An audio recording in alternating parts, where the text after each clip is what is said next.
मुख्यमंत्री डॉक्टर मोहन यादव की अध्यक्षता में मंत्रालय में हुई कैबिनेट बैठक में किसानों के हित में बड़ा फैसला लिया गया है। अब विकास परियोजनाओं के लिए भूमि अधिग्रहण पर किसानों को पहले से ज्यादा यानी 4 गुना तक मुआवजा मिलेगा। मुख्यमंत्री ने सीएम हाउस में आयोजित प्रेस ब्रीफिंग में कहा कि अब विकास परियोजनाओं के लिए किसानों से किए जाने वाले भू अर्जन पर 4 गुना मुआवजा दिया जाएगा। कैबिनेट के माध्यम से एक बड़ा निर्णय हुआ है। ये किसानों के हित में, खासकर कृषकों की भू अर्जन को लेकर के इनकी भूमि का 4 गुना मुआवजा देने का निर्णय किया गया है। ये हमारे राज्य का एक ऐतिहासिक निर्णय है, इसको सरल भाषा में इसको फैक्टर 1 से बढ़ाकर 2 करना बोलते हैं, जिसके कारण से किसानों को उनकी भूमि का अधिक न्याय संगत और सम्मानजनक किसी की भूमि का अर्जन होगा, उसको उस गाइडलाइन के मुआवजे से ग्रामीण क्षेत्र में 4 गुना दिया जाएगा। इसमें कोई कॉम्प्लिकेशन नहीं, इसके कॉम्प्लिकेशन भी सरलता से हमने 1 और 2 नगरीय क्षेत्र के अंदर उसका गाइडलाइन का डबल, क्योंकि नगरीय क्षेत्र की गाइडलाइन तो वैसे ही हर बार बढ़ती रहती है, लेकिन ग्रामीण क्षेत्र में बड़े पैमाने पर हमारे जितने बड़े प्रोजेक्ट चल रहे हैं, उल्लेखनीय है कि ये उसके लिए बेस लाइन का काम करेगा।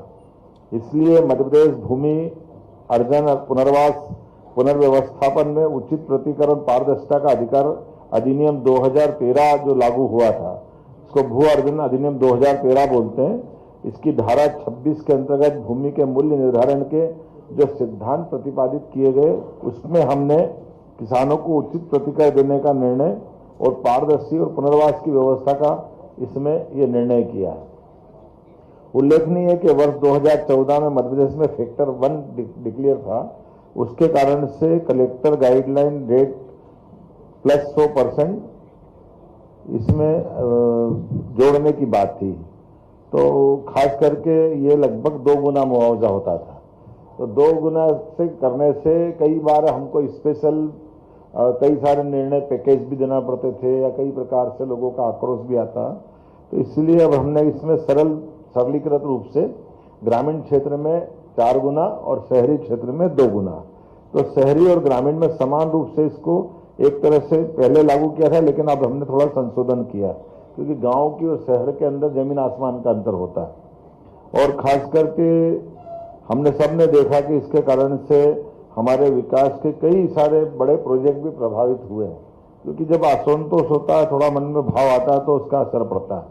अब ये जरूरी इसलिए था कि हमारे यहाँ राज्य में विकास की गति हमने तेज खोली है, तो लगभग 70-75 हजार करोड़ का पूंजी निवेश हम प्रति वर्ष कर रहे हैं। ऐसे समय में लैंड एक्विजिशन को लेकर के इसके आने वाली कठिनाइयों का हल निकालते हुए इसमें सड़क, पुल, रेलवे लाइन, राष्ट्रीय राजमार्ग, एक्सप्रेसवे, सिंचाई परियोजना, अधोसंरचना विकास, ऐसे कई कामों को लेकर के इसके कारण से हमको इसकी मदद मिलेगी।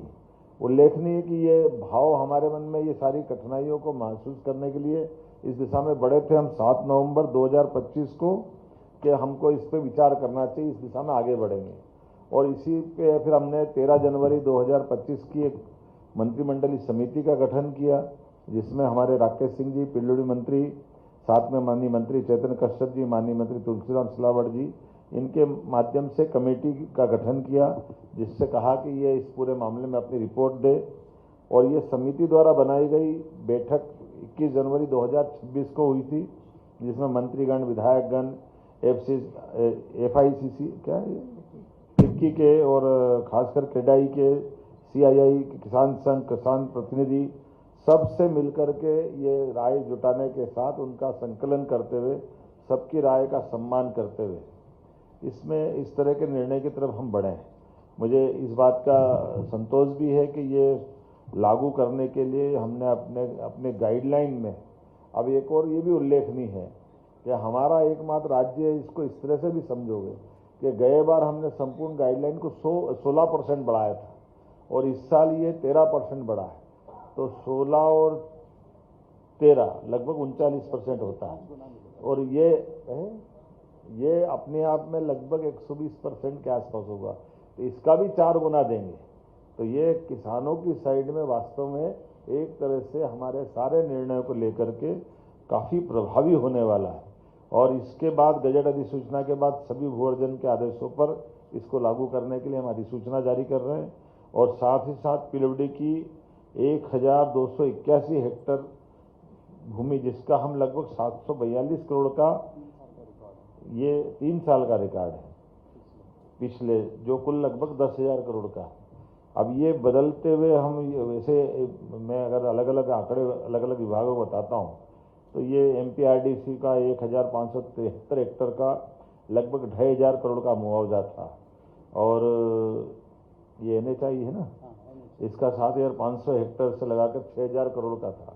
तो अब ये सीधे सीधे आप इनको अगर अपन जोड़ेंगे तो ये अपने आप में बड़ा आंकड़ा हो जाएगा, जिसको बोलने में भी अच्छा नहीं लगेगा, लिखने में अच्छा लगेगा। अपने लिए ये 4 गुना करते जाएंगे तो हमारे लिए मान के चलो कि अकेले जल संसाधन नर्मदा घाटी में भी 4,500 हेक्टर का भू अर्जन, ये 1,000 करोड़ का मुआवजा निर्धारित था। इसका लाभ कैसे मिलेगा? शासन और किसानों पर सकारात्मक प्रभाव पड़ेगा। विकास में हम एक तरह से उनको भागीदार बना रहे हैं, क्योंकि कोई ज़मीन छोड़ता है तो बदले में उसको लेने के लिए अपनी जमी जमाई व्यवस्थाओं में हटना भी कठिन चुनौती होती है।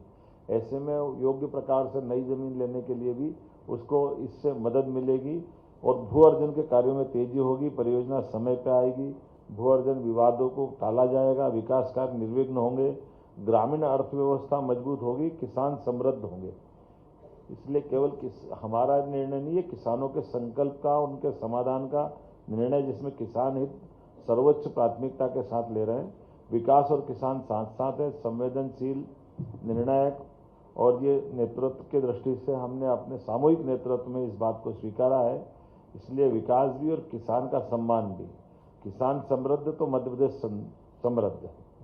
मैं मान के चलता हूँ कि इसी भाव से हम चलते हुए एक अपने विकास के संकल्प के साथ आगे बढ़ रहे हैं, और इसीलिए मुझे लगा कि ये बड़ा विषय है। इस विषय में हमारी अपनी सबकी एक बार इस तरह से चर्चा होना चाहिए, क्योंकि ये बात भी सही है कि हम देश के मध्य में बैठे हैं, और मध्य में बैठने से हमारे लिए सभी सेक्टर में समान रूप से, जैसे आपकी जानकारी में है, हमने तय किया कि हमारे बजट को अब वर्तमान चुनौतियों के बीच में भी हमारे विकास को भी और इसको लगभग 14% की ग्रोथ से बढ़ाते हुए 5 साल में डबल करेंगे, और उस स्पीड को मेंटेन करते हुए हमारा राज्य करीब करीब उस दिशा में काफ़ी हद तक बढ़ा है। ऐसे में नदी जोड़ो अभियान हमारा केन बेतवा, पीकेसी, अब ताप्ती के साथ भी आ रहा है। तो हमारे लिए एक तरफ ये, दूसरी तरफ मेट्रोपॉलिटन सिटियों के आधार पर भी हम अपने शहरीकरण के आधार पर भी नगर से आगे बढ़ना चाहते हैं। तो स्वाभाविक रूप से इसमें अगर हम बढ़ते हैं तो हमको ये लैंड एक्विजिशन पे बड़ा निर्णय लेना पड़ेगा। उल्लेखनीय है कि मैं केवल एक आंकड़ा बताना चाहूँगा कि हमारे पास ये 2023-24 में अब तक 3 वर्षों में 55,530 किसानों के विभिन्न परियोजना में 16,000 करोड़ की राशि का मुआवजा हमने अभी तक वितरित किया है। अर्थात प्रतिवर्ष लगभग 5,300 करोड़ का था, और इस दर से आने वाले वर्ष में विकास दर की अगर ये गति रही तो हमको, अब आप इससे अंदाज लगा सकते हो कि 4 गुना अर्थात 20,000 करोड़ का हम अपना मुआवजा देने की तैयारी कर रहे हैं, ताकि ये समय पर हो जाए। खास करके ये जो हमने निर्णय किया है, ये बढ़ी हुई दरें राज्य और केंद्र सरकार के समस्त भू अर्जन परियोजनाओं पर तत्काल प्रभाव से लागू होगी। इसको कोई लंबित करने की जरूरत नहीं है, इसलिए ये निर्णय करने का मौका आया। मुझे लगा कि आप सबको बताना चाहिए, तो अपने में से